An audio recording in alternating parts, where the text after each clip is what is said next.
नमस्कार साथियों, स्वागत है आपका BS competition classes YouTube channel पर। मैं विष्णु आपका हार्दिक स्वागत करता हूं। हमने पिछली क्लास में दक्षिण अमेरिका महाद्वीप के बारे में पढ़ा था। आज इसका दूसरा भाग पढ़ेंगे। पिछली वीडियो मैंने आपको बताया था कि अटकामा मरुस्थल के बारे में बताया था और चिम्बाराजो आपका कोटोपैक्सी और एकांगुआ जो ज्वालामुखी है उनके बारे में मैंने चर्चा की थी। और आज हम मरुस्थल आपका अटकामा मरुस्थल के बाद मैंने आपको नहीं कराया था। आज दूसरा मरुस्थल कराएंगे, उसके बाद फिर नदियां कराएंगे, नदियों के बाद झीलें कराएंगे, झीलें के बाद कृषि और कृषि के बाद खनिज।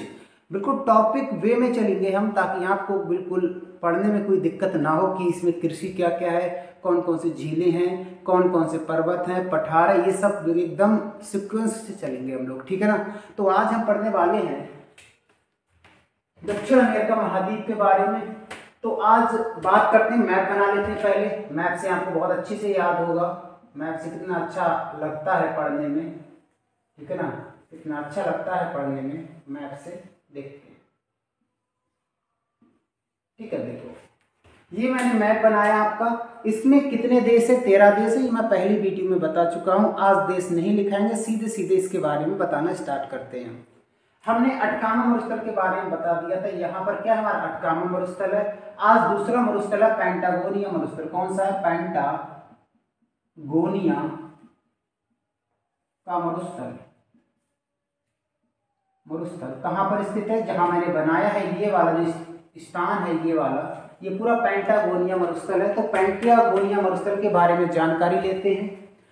यहाँ पर डालो मरुस्थल, आपका टॉपिक चल ही रहा था। उसके बाद पैंटागोनिया का मरुस्थल, पैंटागोनिया का मरुस्थल ये क्या है, इसकी विशेषताएं क्या क्या है, एक एक करके इसके बारे में जानेंगे, ठीक है। पहला पॉइंट यहाँ पर लिख लेते हैं। इसका विस्तार कहाँ पर है? इसका विस्तार, अगर क्वेश्चन आएगा विस्तार कहाँ है तो आप बताना। इसका विस्तार है अर्जेंटीना। अर्जेंटीना में आपको बताया गया था, ये अर्जेंटीना एक देश है यहाँ पर, जिसकी राजधानी है ब्यूनस आयर्स।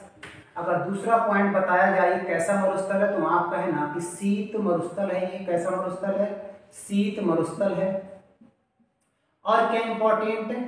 शीत मरुस्थल है। और नेक्स्ट इंपॉर्टेंट इसका है, इसका विस्तार अर्जेंटीना में नेक्स्ट लिखेंगे। यह मरुस्थल या इस मरुस्थल से, यहां से खनिज के भंडार प्राप्त होते हैं। भंडार प्राप्त होते हैं किससे? पैंटागोनिया मरुस्थल से। और क्या इंपॉर्टेंट है? आपको मैंने बताया था ये वाला जो सेगमेंट है, ये वाला आप देखिएगा, ये हमारा एंडीज पर्वत मैंने बताया था। क्या बताया था मैंने? एंडीज पर्वत बताया था। इसका विस्तार भी मैंने लिखाया था। तीसरा हो जाएगा एंडीज पर्वत के गिरिपद में स्थित है, यानी पद यानी पैर में।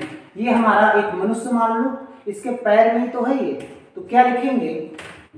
एंडीज के गिरिपद में स्थित है। गिरिपद में स्थित है। एंडीज यहाँ पर बड़ी की मात्रा लगेगी। एंडीज के गिरिपद में स्थित है।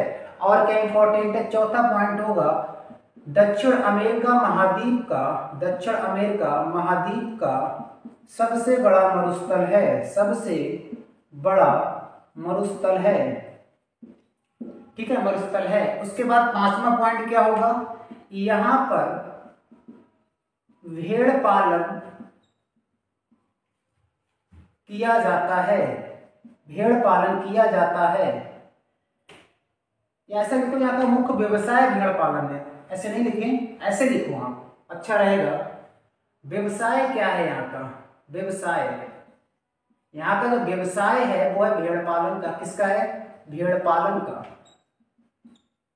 भेड़ पालन का यहाँ पर प्रमुख व्यवसाय है। कहाँ पर? अर्जेंटीना की बात कर रहे हैं। तो यानी पैंटागोनिया में जो क्वेश्चन पूछे जाएंगे कि कौन सा मरुस्थल है, कहाँ स्थित है, इसमें क्या भंडार पाए जाते हैं, कहाँ पर स्थित है, ठीक है। ये हो गया हमारा पैंटागोनिया मरुस्थल के बारे में। बिल्कुल आराम से पढ़ेंगे, कोई जल्दी नहीं है। दूसरा पॉइंट यहाँ पर नेक्स्ट बताते हैं। और उसके बाद में हमने मरुस्थल के बारे में जाना, एक अटकामा मरुस्थल के बारे में, दूसरा पैंटागोनिया मरुस्थल के बारे में। अब जानेंगे कि दक्षिण अमेरिका महाद्वीप में कौन कौन सी नदियां हैं। अब नदियों की चर्चा करेंगे, तो इसको मैं रफ कर रहा हूं, इसको नोट कर लेना, ठीक है, नोट कर लेना। अब बात करते हैं नदियों, टॉपिक डालो नदियां, दक्षिण अमेरिका की नदियां, टॉपिक दक्षिण अमेरिका की नदियां, यहां पे लिख लेते हैं नदियां। नदियों की बात करें तो आपको पता है कि यहां से एक नदी निकलती है, यहां से बना दे रहे हैं, इस प्रकार से एक नदी है, ये देखो एक नदी है, इस प्रकार से जाती है, ये इसका इस तरफ जाएगी, अटलांटिक महासागर में ये जाती है, जिसका नाम है अमेजन नदी। क्या नाम है? अमेजन नदी। अमेजन नदी है क्या, क्या क्या इंपॉर्टेंट है इसके बारे में जानेंगे। हेडिंग डालो अमेजन नदी, अमेजन नदी। एक एक पॉइंट जानेंगे। पहला पॉइंट क्या है, उद्गम कहां से हुआ है इसका, उद्गम कहां से हुआ है, तो याद रखना एंडीज पर्वत से। एंडीज पर्वत से कहां पर, तो देश मैंने बताया था पेरू, पेरू से हुआ है। दूसरा अगर पॉइंट कहें, अमेजन नदी विश्व की सबसे बड़ी नदी है। बड़ी नदी का मतलब है आयतन ज्यादा है इस नदी का, लंबी नदी नील नदी हो जाएगी, जो अफ्रीका कॉन्टिनेंट में हम उसको पढ़ेंगे।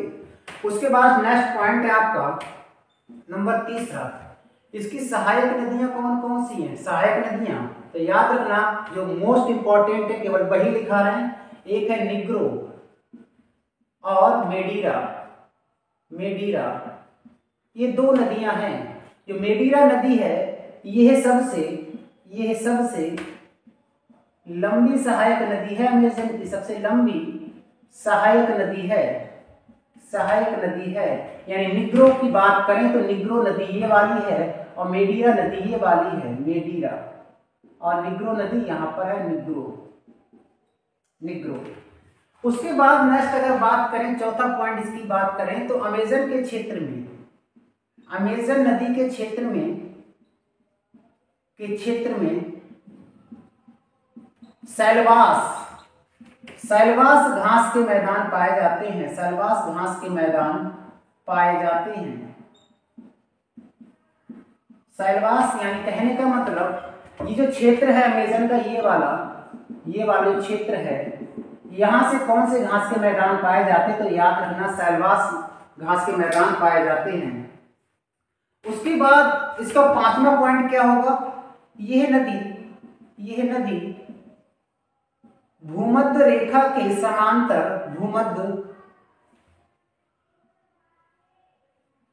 ये नदी भूमध्य रेखा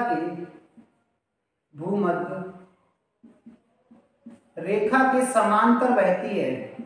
भूमध्य रेखा कहां से निकलती है, पहली क्लास में हम बता चुके हैं आपको, समांतर बहती है। जिसने नहीं देखी हो वो जाके देख सकता है, तभी ये टॉपिक बहुत अच्छे समझ में आएगा।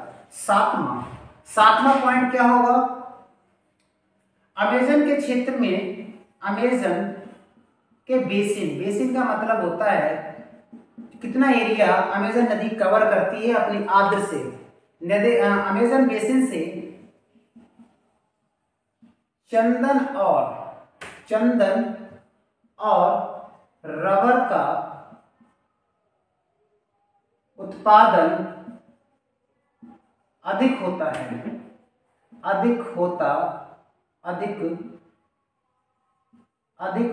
है।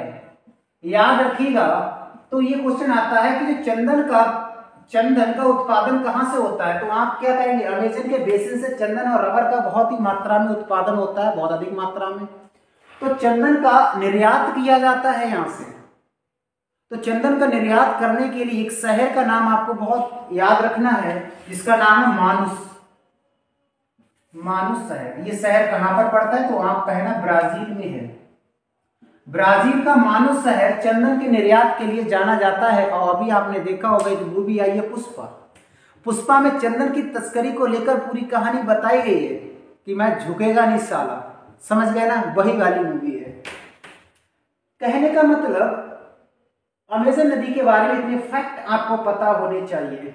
इतने फैक्ट आपको पता होने चाहिए। और दूसरा, आपने एक सुना होगा कि अमेज़न के जो जंगल है उसको कहते हैं विश्व का फेफड़ा, क्योंकि यहाँ पर वर्षा निरंतर होती है, यानी डेली वर्षा होगी। 2 से और 5 के बीच में डेली बारिश होती है। कारण क्या है? भूमध्य रेखा के बिल्कुल नजदीक है ये, इसलिए यहाँ पर डेली बारिश होती है। आगे बढ़ते हैं। तो अमेज़न नदी के बारे में फैक्ट आपको याद होना चाहिए, स्क्रीनशॉट ले लो। आगे बढ़ते हैं, ठीक है। उसके बाद में कुछ नदियां और हैं, 2 नदियां छोटी छोटी नदियां हैं, उनके बारे में बताते हैं आपको। केवल नदियां अभी चल रही हैं तो नदियां बताएंगे, उसके बाद में आपके झीलें बताएंगे, झीलों के बाद फिर कृषि, फिर कौन सी घास के मैदान है, पंपास, ये सब बताएंगे। नदियों का एक दूसरी नदी है San Francisco, San Francisco, Francisco.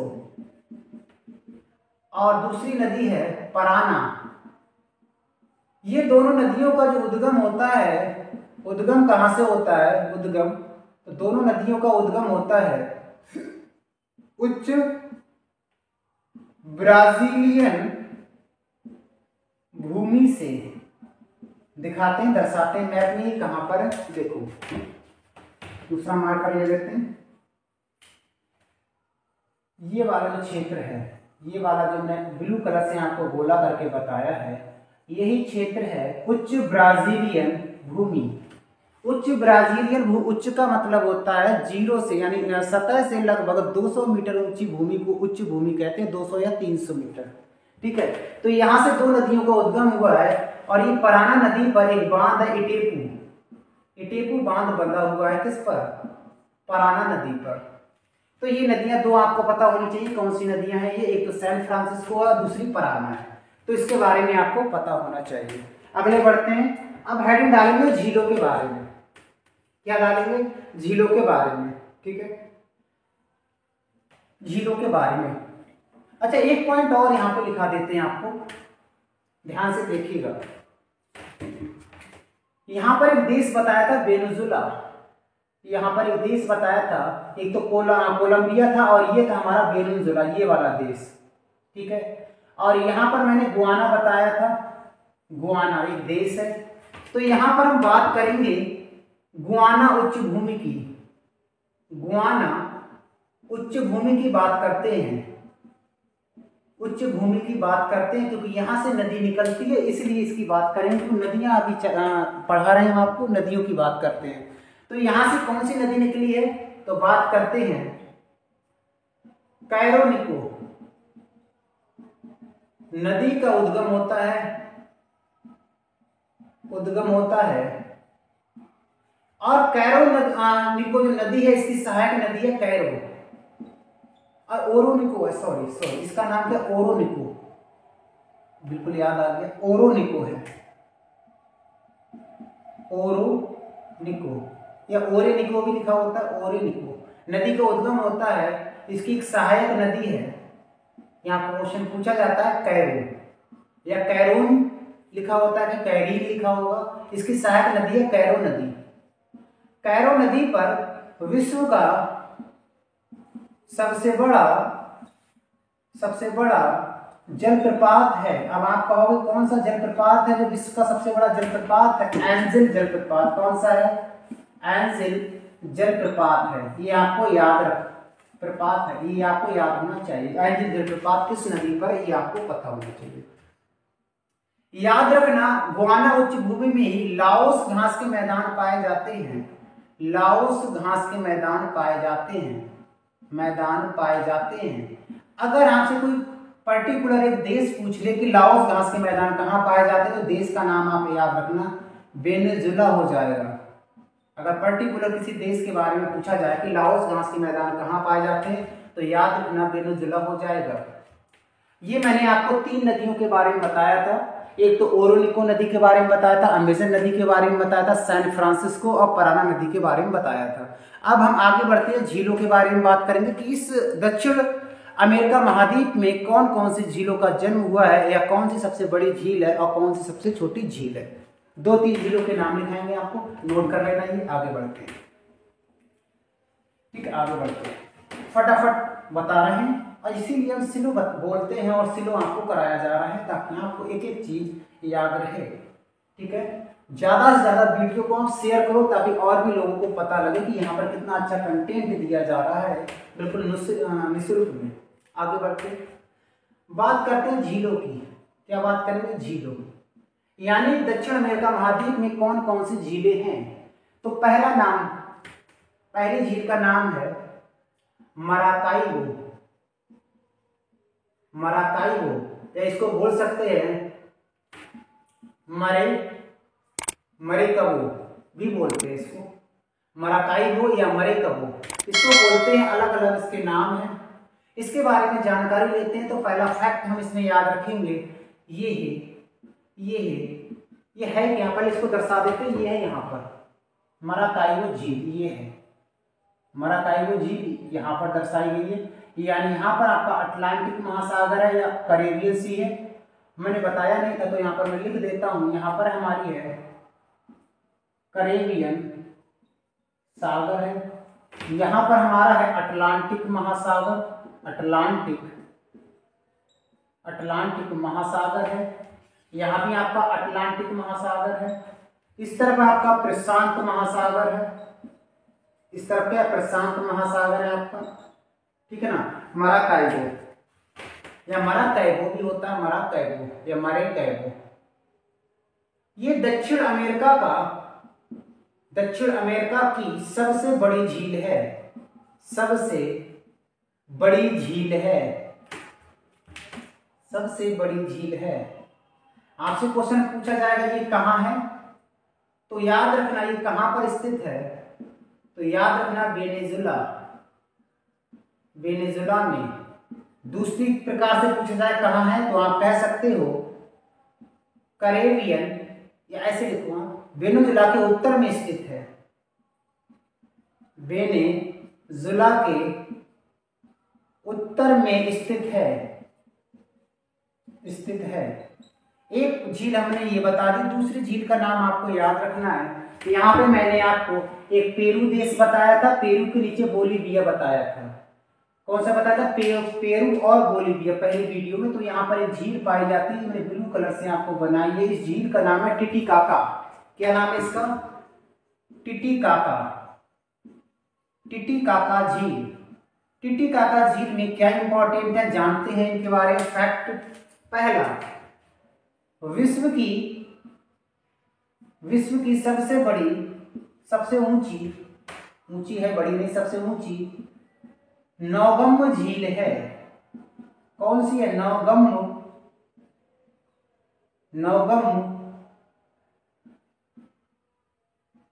झील है। अच्छा जी, कहां पर है ये जी? ये है आपका पेरू और बोलीविया में स्थित है। कहां पर है? बोलीविया में स्थित है। कौन सी? नौगम्य झील के बारे में। और एक और झील है पोपो, तीसरा, लेकिन पूछी नहीं जाती पोपो झील कहां पर है? तो ये है आपका, यहाँ पर स्थित पड़ती है चिली और अर्जेंटीना में, ठीक है ना। तो पोपो झील के बारे में ज्यादा कुछ नहीं है। तो आपको दो झीलों के बारे में याद रखना, मराकाइबो झील या मरेकैबो, या और दूसरा पॉइंट इसमें मैंने लिखा है कि दक्षिण अमेरिका की सबसे बड़ी झील है। और नेक्स्ट बताया था ये कैरेबियन सी या वेनेजुला के उत्तर में स्थित है। फिर मैंने बताया था आपको टिटिकाका झील के बारे में क्वेश्चन आता है कहाँ स्थित है, तो दो देशों की सीमाओं पर स्थित है, एक तो पेरू और दूसरा बोलीविया देश में है। जो विश्व की सबसे ऊंची नौगम्य झील है, जहाँ पे प्रतियोगिताएं होती हैं, नौका चलाई जाती है यहाँ से, तो इसके बारे में आप जान चुके हैं। अब झीलों के बाद दूसरा टॉपिक आता है आपका कृषि या घास के मैदान। देखो हमने झीलें कर ली, नदियां हो गई, पर्वत पठार हो गए। अब हम पढ़ेंगे कृषि और घास के मैदान। क्या क्या कृषि यहाँ पर होती है, कौन कौन से घास के मैदान यहाँ पर पाए जाते हैं, इनके बारे में चर्चा करेंगे, ठीक है ना। इनके बारे में एक करके चर्चा करेंगे, ठीक है। तो हेडिंग डालिएगा कृषि और घास के मैदान। दूसरा मार्कर ले लेते हैं। हेडिंग डालनी है कृषि और घास के मैदान। ठीक है, कौन कौन सी कृषि है, कौन कौन सी घास के मैदान है, ठीक है ना। पहला हेडिंग डालेंगे नंबर 1, पंपास घास का मैदान। कहां पड़ता है बताते हैं। देखो ब्लैक कलर से बना रहे हैं। देखो यहां पर मैंने आपको पेंटागोनी, इसको समाप्त करते हैं, ये आपको बता चुके हैं। यहां पर इस तरह से एक देश मैंने बनाया था अर्जेंटीना, ये देश अर्जेंटीना है। तो यहां पर ये वाला जो क्षेत्र है अर्जेंटीना के दक्षिण का, यहां पर पंपास घास के मैदान पाए जाते हैं। यहाँ पर चावल की खेती, गेहूं की खेती अधिक मात्रा में होती है। जो मैंने बुंदकी बनाई है यही है पंपास घास का मैदान। पहली बात कहाँ पाया जाता है तो याद रखना अर्जेंटीना, अर्जेंटीना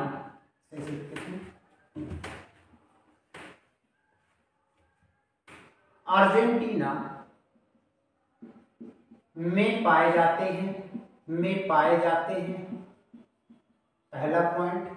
दूसरा पॉइंट इसका हो जाएगा कि इसमें खेती किसकी होती है, यानी व्यवसाय क्या है इसका। तो इसमें खेती की बात करें तो गेहूं की, ऐसे देखो गेहूं की खेती, गेहूं की कृषि की जाती है। ऐसे देखो यहाँ पे, यहां गेहूं की कृषि की जाती है। यानी पंपास घास का जो मैदान है वो किसके लिए विख्यात है, तो याद रखना किसके लिए विख्यात है, गेहूं के लिए। दूसरा फैक्ट हो जाएगा, इसे दक्षिण अमेरिका महाद्वीप का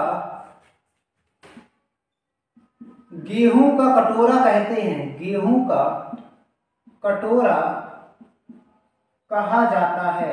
क्या कहा जाता है, गेहूं का कटोरा कहा जाता है। नेक्स्ट पॉइंट क्या होगा, नेक्स्ट पॉइंट होगा इसे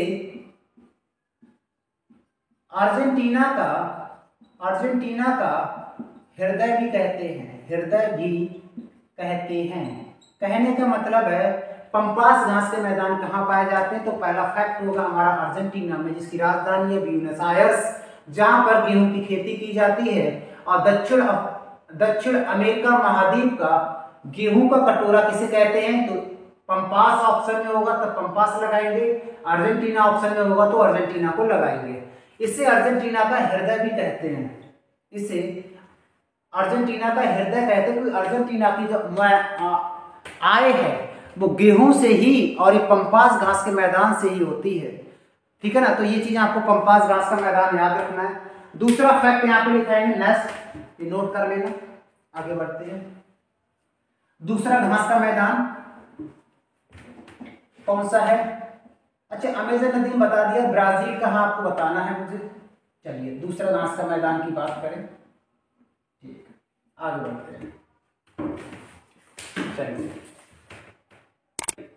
तो आज के लिए ये मैंने आपको बताया अभी। और उसके बाद हम बात करते हैं दूसरा आपका घास का मैदान। मैंने आपको बताया था ब्राजीलियन उच्च भूमि। क्या बताया था, ब्राजीलियन उच्च भूमि के बारे में। ब्राजीलियन उच्च भूमि के बारे में मैंने बताया था, ये कहाँ पड़ता है, तो याद रखना ये ब्राजील में। कहाँ पर है, ब्राजील में। इसकी राजधानी है ब्राजीलिया और इसका सबसे बड़ा शहर है रियो डी जेनेरियो। यानी ये वाला सेगमेंट आपको मैंने पहली क्लास में बताया था, ये पूरा ब्राजील का है, ये पहली वाली क्लास में मैंने बताया था। अब हम बात करेंगे ब्राजील के बारे में, यानी ब्राजीलियन उच्च भूमि के बारे में। ठीक है, सबसे पहला पॉइंट होगा ये कौन सा है, उष्ण कटिबंधीय। ये उष्ण कटिबंधीय क्षेत्र है, उष्ण कटिबंधीय क्षेत्र है। क्योंकि मैंने बताया था कर्क रेखा और मकर रेखा के क्षेत्र को उष्ण कटिबंधीय क्षेत्र कहते हैं। कर्क रेखा और मकर रेखा के क्षेत्र को क्या कहते हैं, उष्ण कटिबंधीय क्षेत्र कहते हैं। और आपको पता है उष्ण कटिबंधीय क्षेत्र में वर्षा कैसी होती है, वर्षा अधिक होती है। और वर्षा अधिक होने के कारण वर्षा अधिक होने के कारण यहाँ पर जो मिट्टी पाई जाती है वो है लैटेराइट। लैटेराइट मिट्टी पाई जाती है, लैटेराइट मिट्टी पाई जाती है। और लैटेराइट मिट्टी में यहाँ पर कॉफी का उत्पादन किया जाता है। किसका उत्पादन किया जाता है? कॉफी का उत्पादन किया जाता है। कॉफी का उत्पादन विश्व में प्रथम स्थान है इसका, विश्व में प्रथम स्थान है किसका? ब्राजील का कॉफी उत्पादन में। कॉफी के जो बागान होते हैं, बागान, उनको क्या कहते हैं? बागानों को फजेंडा कहा जाता है, फजेंडा कहा जाता है। और जो कॉफी के जो बागान होते हैं ये किस मिट्टी में, किस घास के मैदान में पाए जाते हैं? तो याद रखना, कंपोस्ट। कौन से घास के मैदान? कंपोस्ट घास के मैदान में होते हैं। और इसका दूसरा नाम क्या है? कंपोस्ट का दूसरा नाम याद रखना, कटिंगा।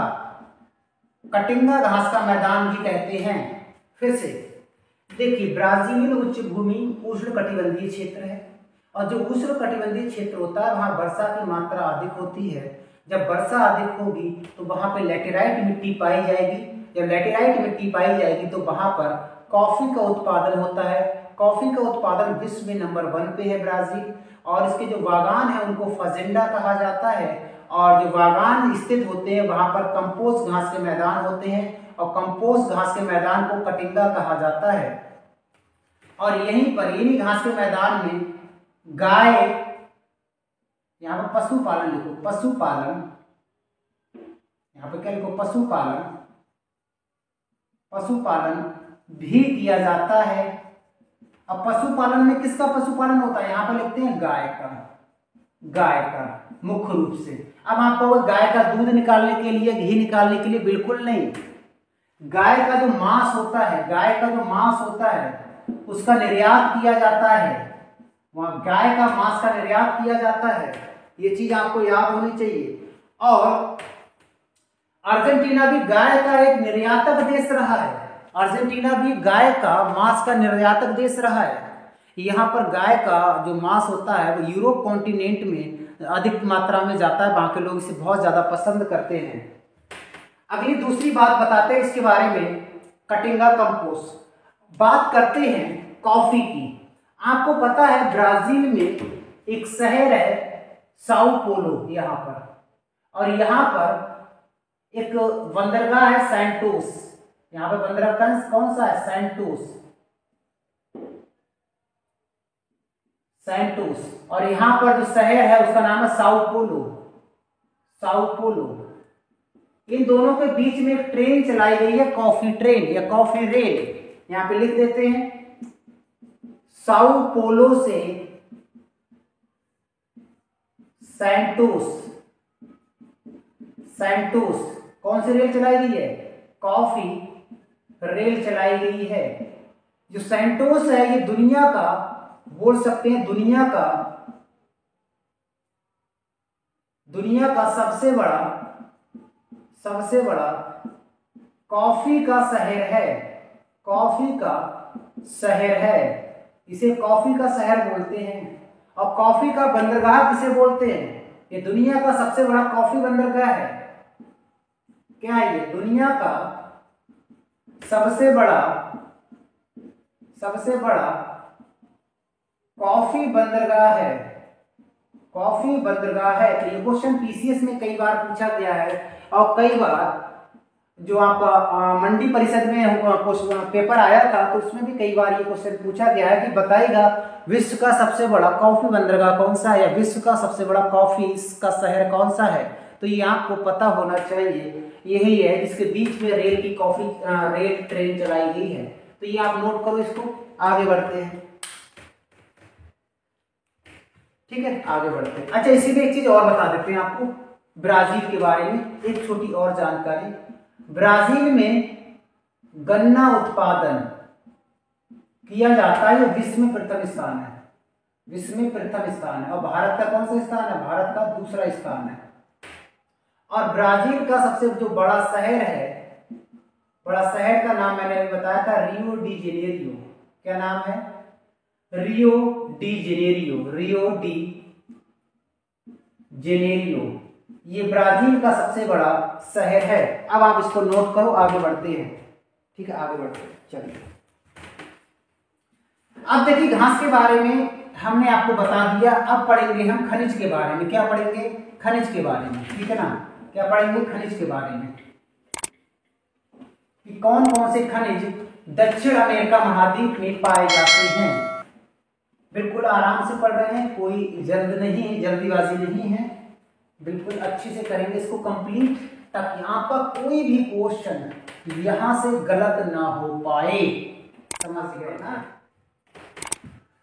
आगे की बात करें तो आगे हम करेंगे खनिज के बारे में, ठीक है ना। खनिज के बारे में जानेंगे। चलिए, तो सैंटोस और साओ पोलो के बारे में बताया। शायद मैंने गलती से साओ पोलो की जगह सैंटोस बोल दिया। फिर से एक बार रिपीट कर दे, लिखा हुआ बिल्कुल सही है, मैंने धोखे से हो सकता है बोल दिया हो बाय मिस्टेक, तो इसको बिल्कुल बताता हूँ। सैंटोस दुनिया का सबसे बड़ा कॉफी का बंदरगाह है और साओ पोलो दुनिया का सबसे बड़ा कॉफी शहर है।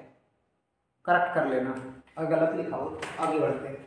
अगर हम बात करें खनिज की, किसकी बात करें? खनिज की। तो मैंने आपको बताया था खनिज में सबसे टॉप पर जो देश है वो वेनेजुला है। कौन सा है? वेनेजुला देश है। देश में खनिज उत्पादन में प्रथम देश है। खनिज उत्पादन में प्रथम, यानी वेनेजुला देश में खनिज सबसे ज्यादा प्राप्त होता है। पहला पॉइंट ये हो गया। उसके बाद दूसरा, अगर मैं टॉपिक दूसरा बता दूं आपको, तो मैंने आपको तांबा और नाइट्रेट के बारे में बताया था कि तांबा चिली में सबसे ज्यादा होता है, मैंने पहली क्लास में बता चुका हूं। उसके बाद एक दो फैक्ट और बताते।